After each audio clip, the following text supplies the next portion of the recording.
అండి. అందరూ ఎలా ఉన్నారు? బాగున్నారా? నేనైతే చాలా బాగున్నాను. మీరందరూ కూడా చాలా చాలా బాగుంటారని అనుకుంటున్నాను.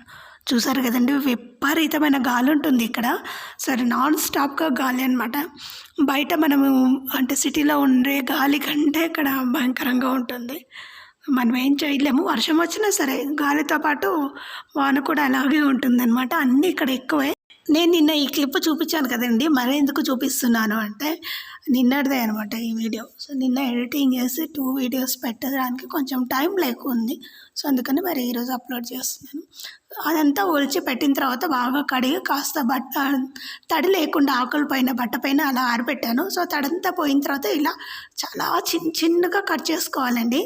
మీకు ఎంత వీలైతే అంత చిన్నగా కట్ చేసుకోవాలన్నమాట. నాకైతే నేను అటు తిప్పి ఇటు తిప్పి ఇటు తిప్పి అటు తిప్పి చాలా చిన్నగా కట్ చేశాను.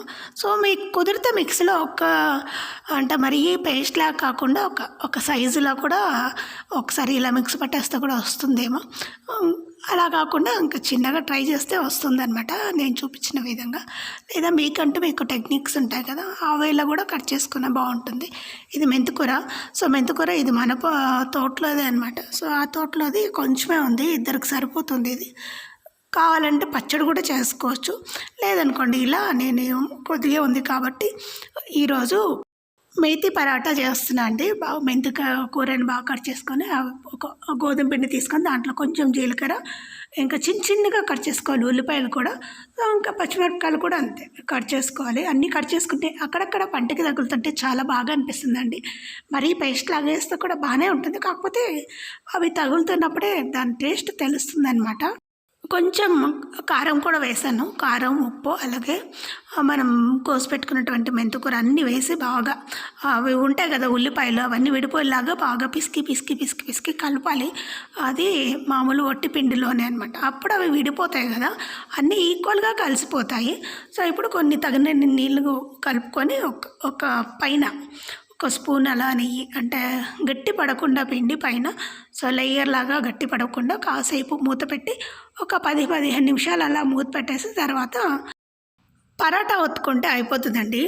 ఏం లేదు, కొంచెం పిండి మీకు తగినంత సైజులో. నేనైతే సగమే చేస్తున్నాను ఇప్పుడు, ఎందుకంటే ఒకేసారి అన్నీ చేసి పెడితే అవి గట్టిగా అయిపోతాయి. సో వేడికి కూడా ఉండవు కదా, వేడివేడిగా తింటేనే చాలా బాగుంటాయి. సో చల్లగైనా కూడా చాలా బాగుంటాయండి ఇవి. మామూలు మనం ఎక్కడైనా బయటకు వెళ్తున్నప్పుడు సో అంటే జర్నీ చేస్తాం కదా, ఆ టైంలో ఇవి చాలా ఉపయోగపడతాయి. సో మనం ఎక్కడికైనా టూర్స్ వెళ్ళేటప్పుడు కానీ జర్నీ చేసేటప్పుడు కానీ అన్నం తినలేరు కొంతమంది. సో పులిహోర కలుపుకొని తినేయచ్చు, కానీ ఇంక ఇలా టిఫిన్స్ ఇష్టపడేవాళ్ళు, అన్నం తక్కువగా ఇష్టపడే వాళ్ళు కూడా ఇవి చేసి పెట్టేసుకుంటే మార్నింగ్ నుంచి నైట్ వరకు బాగానే ఉంటాయి. కాకపోతే ఇంట్లో ఉన్నాం కదా, కాస్త వేడిగా తినాలి అనిపించినప్పుడు మాత్రం సగం చేసి ఇప్పుడు సగము అలాగే నైట్కి సగము ఫ్రిడ్జ్లో పెట్టేసాను అనమాట. ఇప్పుడు మాత్రం ఇలా చేసుకొని తినేసాము. చాలా టేస్ట్గా ఉంటాయండి. ఎప్పుడు చేసే రొటీన్ చపాతీలు, పుల్కాలు అవి చేయకుండా ఇలా ఆకుకూరలన్నీ వేసి, ఆకుకూరలు తినని పిల్లలు ఉంటారు కదండి, సో వాళ్ళకి ఇలా చేసి పెడితే ఇష్టంగా తింటారు. కొంచెం రొటీన్కి భిన్నంగా ఉంటుంది. సో మనం కూరగాయలు లేనప్పుడు కూడా ఇలా చేసుకోవచ్చు అనమాట. సో మెంతికూర కాకుండా మీకు ఇష్టం వచ్చింది అంటే పుదీనా, ఇంకా కొత్తిమీర, పాలకూర, ఇంకా మీ ఇష్టం, మీకు ఏది నచ్చితే అది ఆకుకూర వేసుకొని చేసుకోవచ్చు అనమాట. 2-3 ఆకుకూరలు కూడా ఇలా తరిగేసి వేసి చేస్తే కూడా సూపర్గా ఉంటాయి. వీటికి మామిడికాయ పచ్చడి లేదా మీ దగ్గర ఏ పచ్చడి ఉన్నా సరే బాగుంటుంది, పొడి ఉన్నా సరే బాగుంటుంది. అవి వేసుకోకపోయినా కూడా బాగుంటుంది అనమాట చట్నీలో. అలా మనకు కొంచెం కారం అంటే మమ్మకారం ఎక్కువ కాబట్టి నేనైతే మామిడికాయ పచ్చడి పెట్టేసుకుంటున్నాను. ఇంకొంచెం మామిడికాయ పచ్చడి అలాగే పెరగేసుకుని తింటే ఇంకా వేరే లెవెల్లో ఉంటుందన్నమాట. ప్రస్తుతానికైతే వేడి పరోటా అలాగే మామిడికాయ పచ్చడి నంచుకుని తింటే అవి సూపర్గా ఉంటుందన్నమాట. ఈరోజు మధ్యాహ్నానికి వచ్చేసి నేను కొంచెం గోంగూర ఉంది, అది కూడా మన తోటలో కాసిందే. సో పీక్కొచ్చి మాధవి ఇచ్చిందనమాట. సో మాధవి ఇచ్చినటువంటి గోంగూర కాస్తనే ఉంది. ఆ కాస్త గోంగూర మామూలుగా ఎప్పుడు నేను పచ్చిమిరపకాయలతోనే చేస్తాను కదా పచ్చడి, ఈరోజు అలా కాదు. సో పచ్చిమిరపకాయలు లేవన్నమాట మన దగ్గర. ఇప్పుడు బయటికి వెళ్ళి అంత దూరం వెళ్ళి పచ్చిమిరపకాయల కోసమే వెళ్ళి తెచ్చేంత ఓపిక ఉండదు, అలాగే ఇంట్రెస్ట్ కూడా ఉండదు అనమాట. మన దగ్గర కాస్తాయి కానీ చాలా 2 చెట్లు ఉన్నాయి కదా, అవి జస్ట్ తాలింపులకే పనికొస్తాయి. సో అంతకు మించి పనికిరావు అవి, అంటే అంత ఎక్కువగా ఏం కాయట్లేదు. సో కొంచెమే కదా, 2 చెట్లు ఎన్ని ఇస్తాయి చెప్పండి. సో అందుకని ఈరోజు కొన్ని ఎండుమిరపకాయలు, అలాగే కొంచెం ఒక 2 టీ స్పూన్ల జీలకర్ర, 2 టీ స్పూన్ల ధనియాలు, కొంచెం నూనె వేసి అవన్నీ వేయించేసి బాగా షాలో ఫ్రై చేసి పక్కకు తీసుకున్నాను. ఈలోపు మనం కడిగి నీట్గా పెట్టుకున్నటువంటి గోంగూర కూడా వేసేసి, అంటే నీళ్ళు లేకుండా, తడి లేకుండా, గుర్తుపెట్టుకోండి, తడి లేకుండా ఆరబెట్టుకున్నాను అనమాట నేను. సో ఆరబెట్టుకున్న తర్వాత కొంచెం నూనె వేసి ఇంకొంచెం యాడ్ చేసి దాంట్లో అవి వేసేసి, అంటే ఆకులు వేసి బాగా మెత్తగా ఇంతవరకు ఉంచేసి అవన్నీ చల్లగా అయిన తర్వాత ఇప్పుడు మిక్సీ పట్టేస్తున్నాను. ఫస్ట్ మిరపకాయలు అన్నేసి కొద్దిగా ఉంది కదా మిక్సీ, సో చిన్నది కాబట్టి కొన్ని వేసి అవి మిక్సీ పట్టేస్తున్నాను. మీ దగ్గర పెద్ద మిక్సీ జారు ఉంటే అన్నీ ఒకేసారి వేసుకోవచ్చండి. చెప్పాను కదా నా దగ్గర పెద్ద మిక్సీ జారు పాడైపోయిందని. సో దానివల్ల నేను ఈ చిన్న మిక్సీ జారుని అన్నిటికీ అడ్జస్ట్ చేస్తున్నాను. దాదాపు 2 ఇయర్స్కి పైగానే అయింది ఈ మిక్సీ జారుతోనే అన్ని పనులను చేసేసుకుంటున్నాను అనమాట. నాకు కూడా పెద్దగా పెద్ద మిక్సీ జారుతో పని లేదండి, ఎందుకంటే మన దగ్గర గ్రైండర్ కూడా ఉంది కాబట్టి పెద్దది. ఇంకొంచెం పెద్దగా కావాలి అనుకుంటే, ఏమైనా చేయాలనుకుంటే గ్రైండర్లో వేసేస్తాను. ఒకసారి పట్టేసుకున్నాం కదండి, మరి ఇంకొకసారి ఇంకొంచెం మిగిలింది కాబట్టి ధనియాలు, జీలకర్ర, కొంచెం తగినంత ఉప్పు, అంటే మనకు మిరపకాయలకు తగినంత ఉప్పు వేసుకున్నాను, అది కొంచెమే వేసుకున్నాను. తర్వాత ఒలిచి పెట్టుకున్నటువంటి వెల్లుల్లిపాయలు కూడా సో అలాగే, అంటే అవి వేయించలేదు, అలాగే వేసుకుంటేనే టేస్ట్గా ఉంటాయి. అవి కూడా వేసేసుకొని మిక్సీ పట్టేసుకుంటే అవి మెత్తగా అయిపోయినాయి. తర్వాత మనం మగ్గపెట్టుకున్నటువంటి గోంగూర ఉంది కదా, అది కూడా వేసి ఒకసారి మిక్సీ పట్టేసుకుంటే అయిపోయింది అనమాట. మరీ ఎక్కువ పేస్ట్ చేయకండి, బాగుండదు. సో ఏదైనా సరే, నిల్వ పచ్చళ్ళైనా ఏవైనా సరే అవి తగులుతూ ఉంటేనే వాటి టేస్ట్ తెలుస్తుంది అనమాట. మరీ మెత్తగా చేస్తే పేస్ట్ పూసుకున్నట్టు ఉంటుంది. సో పచ్చడి టేస్ట్ తెలియదు అనమాట మనకు, అందుకని మరీ మెత్తగా కాకుండా బరకగా పట్టేశాను. దీంట్లో మీరు కావాలంటే తాలింపు పెట్టుకోవచ్చు, లేదంటే అలాగ కూడా తినేయచ్చు అనమాట. నేనైతే ఇప్పుడు తాలింపు పెట్టేస్తున్నాను. మరీ ఇది కొంచెం ముద్దగా అయింది కాబట్టి కొంచెం నూనె వేస్తే కొంచెం విడిగా అవుతుందన్న ఉద్దేశంతో తాలింపు పెట్టేస్తున్నాను. కొద్దిగా నూనె వేసాను, మరీ ఎక్కువ ఏం వేయలేదు. సో ఇంకొంచెం నూనె వేస్తే అది నెక్స్ట్ అంతా కొంచెం మరీ ముద్దగా ఉండకుండా దేంట్లోకైనా తినేటప్పుడు ఈజీగా ఉంటుంది, అలాగే తినడానికి టేస్టీగా ఉంటుంది. ఇంకొంచెం ఆయిల్, పచ్చళ్ళకి ఎప్పుడు ఆయిల్ ఎక్కువనే ఉండాలండి, ఆయిల్ తక్కువగా ఉంటే అంతగా టేస్టీగా కనపడవు. సో బాగుంటాయి, మరీ బాగుండాలి, పచ్చళ్ళని కూడా ఇష్టంగా తినాలి అనుకుంటే మాత్రం కాస్త నూనె ఎక్కువనే తీసుకోవాలి. నేనైతే బుడ్డల నూనె తీసుకున్నాను అండి. బుడ్డల నూనె వాడితే టేస్ట్ ఎక్కువగా ఇంక్రీజ్ అవుతుంది, ఇది చాలా రోజులు నిలువ ఉంటుంది అనమాట. మనం ఎక్కడ తడి తగలకుండా చూసుకుంటే చాలండి, ఎన్ని నెలలైనా నిలువ ఉంటుంది. మనం వాడే గిన్నెలకైనా సరే, ఇంకా దేనికైనా సరే నీళ్ళు అస్సలు ఉండకూడదు. బాస్కెట్ తెచ్చిట్టు తెప్పుకో.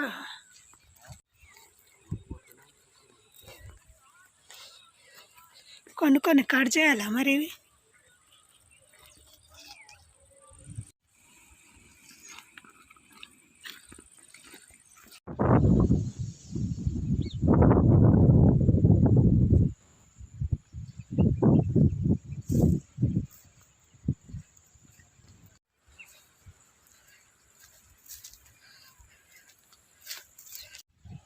ఈ అరటి చెట్టు చక్కెరకేలేండి. మేము నందికొట్కూరు అటు వెళ్ళినప్పుడు తెచ్చుకున్నాం అనమాట ఈ చెట్టును. దీనికి ఒక్క గెల కూడా లేనట్టుంది,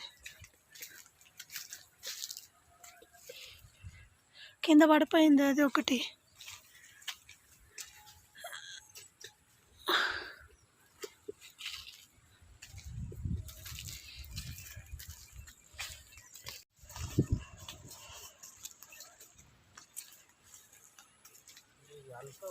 దాంట్లో లేనట్టే ఇంకా. ఇదిగో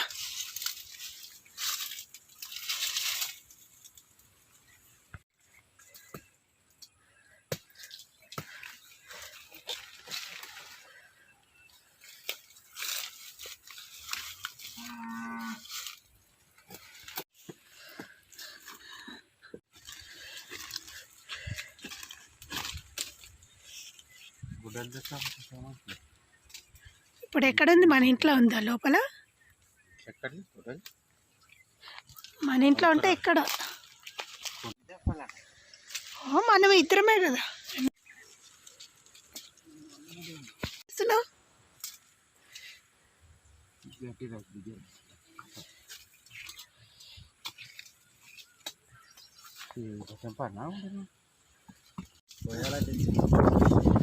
గంట 2 గంటలు పడితే టైం దీన్ని కొయ్యడానికి.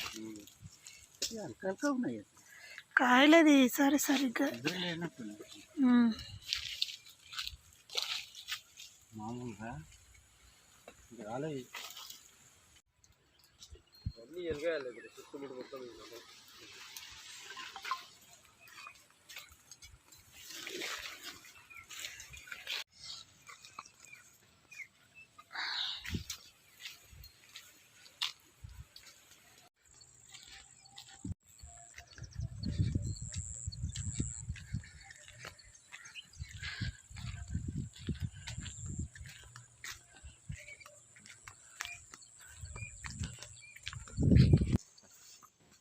బిర్యానీ ఆంధ్ర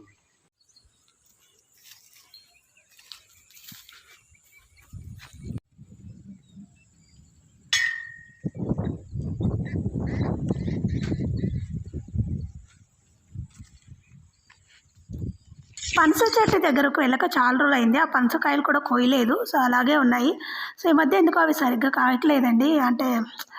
అంటే వెయిట్ ఉండట్లేదు. సో లోపల తక్కువ వెయిట్ ఉంటున్నాయి అనమాట. సో అందుకని 2-3 కోసుకొచ్చాము.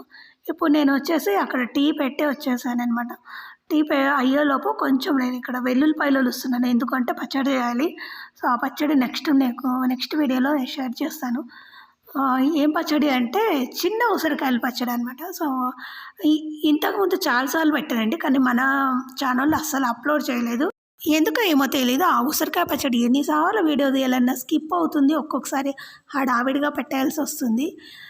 అందుకని దాన్ని ఇప్పటివరకు వీడియో తీయలేదనమాట. సో ఇప్పుడన్నా కుదురుతుందా లేదా కూడా నాకు తెలియదు. ఆ పచ్చడి కోసమే నేను వెల్లుల్లిపాయలు దంచుతున్నాను. సో దంచడం అంటే మరీ దంచడం కాదు, జస్ట్ ఆ పొట్టు ఉడిపోయేలాగా కొనలు ఉంటాయి కదా, ఆ కొనల దగ్గర కొడితే ఈజీగా వలసడానికి వస్తుంది. లేదంటే 2-3 గంటలు పడతాయి అనమాట. ఏదైనా కష్టంగా అనిపించేది ఏదైనా ఉంది పచ్చడి చేయడంలో అంటే అది వెల్లుల్లిపాయలు ఒలచడమే అనమాట. అదొక పెద్ద తలనొప్పి. సో అవైతే నేను 2 రోజులు అయింది ఒలచబట్టి. సో నిన్న కొన్ని ఒలిచాను, ఈరోజు కొన్ని ఒలిచాను. సో ఫ్రీ టైంలో ఒలుస్తున్నాను అనమాట. వాళ్ళు మార్నింగ్ నుండి ఈవినింగ్ వరకు వాటిని ఒలుచుకుంటే ఏం కూర్చోవట్లేదు. సో వేరే పద్ధతి కూడా ఉంటాయి ఒలచడానికి. సో ఆ పద్ధతి నేను ఇంకా ఫాలో అవ్వలేదు. సో నాకు వచ్చింది ఒకటే. సో ఇలా కొట్టి అదే ఆ కొన దగ్గర కొట్టేస్తే ఈజీగా పొట్టు కూడా చేస్తుంది అనమాట. ఎవరికైనా నచ్చితే ఫాలో అవ్వండి, లేదా ఇట్లా కొట్టి కూడా తీయచ్చు రానివి. నేనైతే ఎప్పుడైనా సరే ఏదైనా రాయి కానీ లేదా అది ఉంది కదా చపాతీ కర్ర కానీ గుండ్రాయి కానీ యూజ్ చేస్తానమాట అవి కొట్టడానికి. సో ఈజీగా వచ్చేస్తాయి. సో దంచినట్టు కూడా ఉంటుంది కదా అని. ఈలోపు ఈవినింగ్ టీ రెడీ అయిందండి. ఇప్పుడు టైం ఎంత అయింది అనుకుంటున్నారా? దాదాపు 7:15 అయిందనమాట. సో బయట చూసారా ఇంకా ఎండగానే ఉంటుంది మా దగ్గర. సో సిటీకి ఇక్కడికి చాలా డిఫరెన్స్ ఉంటుంది. పగలు చాలా ఎక్కువగా ఉంటుందన్నమాట. సో వానకాలమైనా సరే ఎండాకాలమైనా, ఎండాకాలం అయితే ఇంకెక్కువగా కనిపిస్తుంది. సో వర్షాకాలం కాబట్టి ఒక 1/2 అవర్ డిఫరెన్స్ అంతే. కాకపోతే పగలు చాలా ఎక్కువగా ఉంటుంది. చాలా ఎక్కువ పని చేసుకోవాలంటే మాత్రం ఇక్కడే కుదురుతుంది అనమాట. 7:30 కావస్తుంది చూడండి, ఇంకా వెలుగుగానే ఉంది. పైన చంద్రుడు వచ్చాడు, కానీ అయినా సరే చీకటి పడట్లేదు. మెల్లమెల్లగా పడుతుంది. సో ఈలోపు నేను చేసుకొచ్చిన టీతో కాసేపు అలా కూర్చొని హాయిగా టీ తాగేసి ఈ వెల్లుల్లిపాయలు చేసి నెక్స్ట్ పచ్చడి పెడదాం అనుకున్నాను. కానీ ఈరోజు కూడా పెట్టట్లేదు, కుదరలేదనమాట. మళ్ళీ రేపు పెడతాను. రేపు పెట్టినప్పుడు మీకు తప్పకుండా చూపిస్తాను. అంతే అండి వీడియో. మీకు వీడియో నచ్చితే తప్పకుండా లైక్ చేయండి, షేర్ చేయండి, అలాగే సబ్స్క్రైబ్ చేయడం మాత్రం అస్సలు మర్చిపోకండి. అలాగే మీ ఫ్రెండ్స్ అండ్ ఫ్యామిలీ మెంబర్స్ గ్రూప్లో కూడా మన ఛానల్లో షేర్ చేయండి. ఎవరైనా సరే మన వీడియోస్ ఫస్ట్ టైం చూస్తున్నట్లయితే ప్లీజ్ సబ్స్క్రైబ్ చేయడం మర్చిపోద్దండి. ఈరోజు నైట్ కూడా వీడియో తీయాలనుకున్నాను, కానీ కుదరట్లేదు. భయంకరమైన గాలి వల్ల సో ఊరికే కరెంటు పోతుందనమాట. దానివల్ల వీడియోస్ నైట్ కూడా తీయలేదు. థ్యాంక్ యూ అండ్ మళ్ళీ నెక్స్ట్ వీడియో చూసుకుందాం. బాయ్.